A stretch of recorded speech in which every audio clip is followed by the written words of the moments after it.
tout le monde? C'est vraiment une excellente question, là. Les troubles du comportement alimentaire, ça peut toucher tout le monde. Ça peut vraiment toucher tout le monde, les hommes, les femmes, les enfants, les ados, les adultes, même les personnes âgées. À partir de 9 ans, c'est jeune. De très rares cas, ça peut survenir avant ça. Mais généralement, c'est à partir de 9 ans. Et donc, c'est surtout les enfants, beaucoup les adolescents aussi.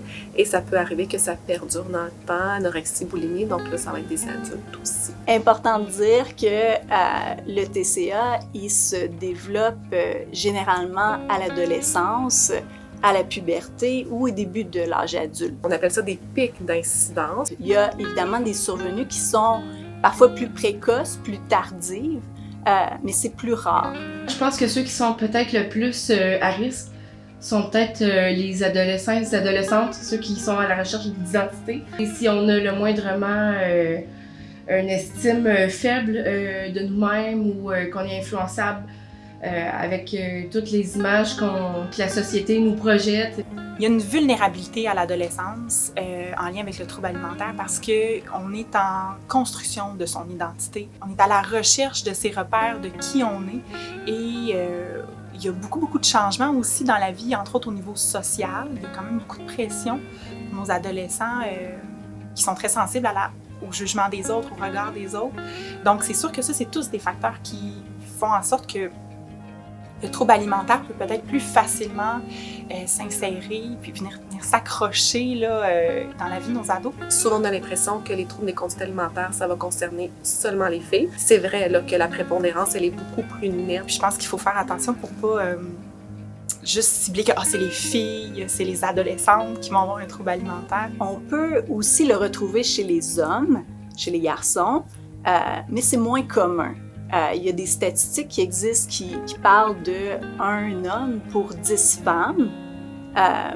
Faut toutefois faire un peu attention avec ces données, ces statistiques, parce qu'on en connaît beaucoup moins sur le TCA chez les hommes. Les hommes et les garçons aussi. Je pense qu'on a tendance à attribuer ça beaucoup à la gente féminine à cause des enjeux d'apparence, d'image corporelle. Il y a un trouble qui n'est pas actuellement dans le manuel diagnostic des troubles de santé mentale, le DSM, là. C'est la bigorexie ou encore l'anorexie inversée. C'est souvent ça que les gens vont avoir en tête quand on pense aux troubles des conduites alimentaires chez les garçons. C'est quoi ces troubles-là? C'est vraiment la poursuite acharnée d'un corps musclé qui correspond aux idéaux sociétaux en termes d'apparence, mais pour les garçons. Donc vraiment très peu de masse graisseuse et beaucoup de masse musculaire. Et donc les garçons qui vont faire là, vraiment de l'exercice de façon très excessive, qui vont avoir un très grand contrôle de leur alimentation, mais dans l'objectif de développer leur masse musculaire et surtout que ça va prendre une place très importante dans leur vie, que ça va être envahissant, que ça va prendre toute la place, que ça va avoir un impact sur leurs autres activités, bien là, on va faire référence à ce trouble-là. Le souci avec ce trouble-là actuellement dans les écrits scientifiques, c'est qu'il n'y a pas de consensus sur la définition.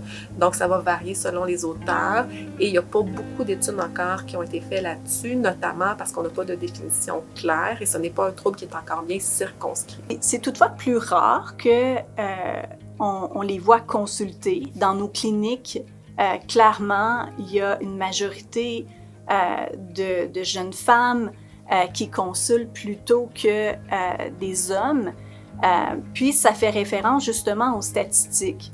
C'est assez... on pourrait dire, ça traduit pas mal la réalité des statistiques. Toutefois, il faut être quand même prudent avec ces statistiques. Est-ce que c'est parce qu'ils ont une réserve à consulter? Est-ce que le trouble alimentaire se manifeste sous d'autres formes? Il y a plusieurs questions qui demeurent à ce stade-ci sans réponse. Bien, il y a quand même des enjeux au niveau des hommes pour qui ça peut être plus difficile d'aller chercher de l'aide en santé mentale, pour qui ça peut être plus difficile de reconnaître que, bon, est-ce que j'ai un trouble qui, socialement, est attribuable à la gente féminine dans l'habitude?